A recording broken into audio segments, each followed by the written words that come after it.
এক বোনকে বলতে শুনলাম মেয়েদের জীবন নাকি নগণ্য।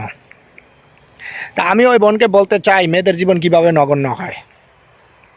একটা মেয়ে যখন জন্ম নেয় তখন সে তার বাবার কাছে রাজকন্যা হয়ে জন্ম নেয়, মায়ের কাছে খুব আদরের হয়ে জন্ম নেয়। কারণ মা ছেলেদের চাইতে মেয়েদেরকে কিন্তু সবচাইতে বেশি আদর করে এবং প্রায়োরিটি দেয়। বাবার কাছে সে রাজকন্যা। একটা ছেলে বাবার কাছে যত আবদার আছে চায়া পূরণ করতে পারে না, কিন্তু একটা মেয়ে তার যত ধরনের আবদার আছে চাওয়া মাত্র বাবা কিন্তু চেষ্টা করে ওই মেয়ের সব আবদার পূরণ করার জন্য। যদিও বাবা পূরণ করতে পারে, আবার কোনো বাবা পূরণ করতে না পারে মেয়েকে সান্ত্বনা দেয়, কারণ যে মেয়ে যে তার কাছে রাজকন্যা।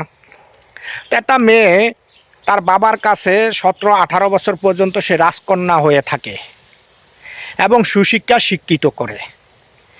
সুশিক্ষা শিক্ষিত করার পরে কী করে, একটা সুপাত্র দেখে ভালো জায়গা দেখে বিয়ে দিয়ে দেয়।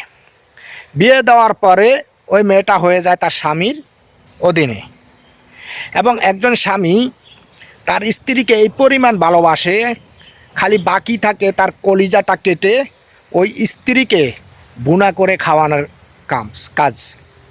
কারণ হলো কি জানেন, একজন স্বামী জানে এই স্ত্রী আমার শরীরের একটা অংশ দিয়ে বানানো।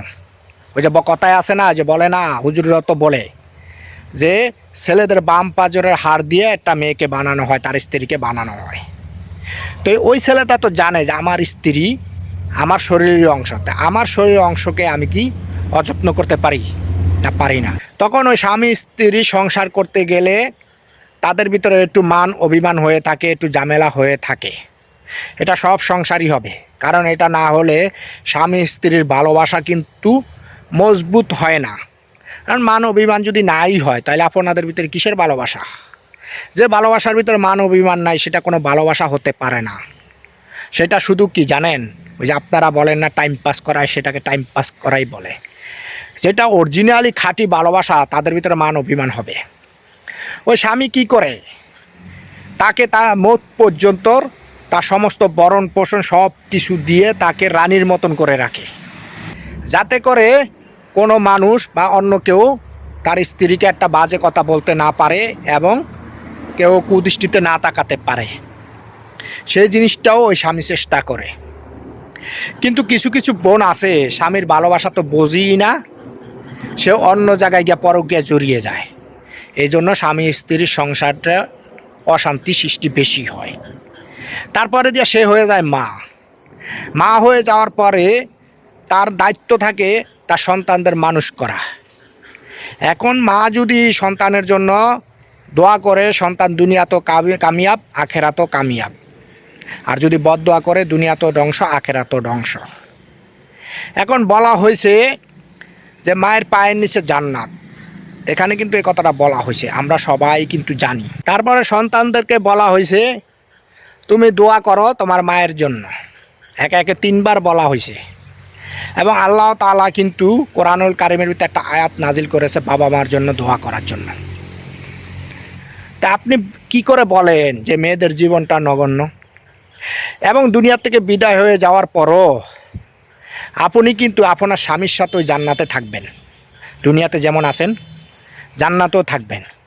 একজন পুরুষের জন্য 70টা হুর বরাদ্দ করা আছে জান্নাতে, আর ওই 70 জন হুরের সর্দারনি হলেন আপনি, যে আপনি দুনিয়াতে যে স্বামীর সাথে আছেন।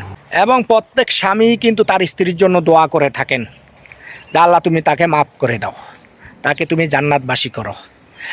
তারপরে একটা কন্যা সন্তানের ব্যাপারে বলা হয়েছে, যার একটা কন্যা সন্তান আছে সে একটা জান্নাতের মালিক। ছেলেদের বেলায় কিন্তু এই কথা বলা হয়নি।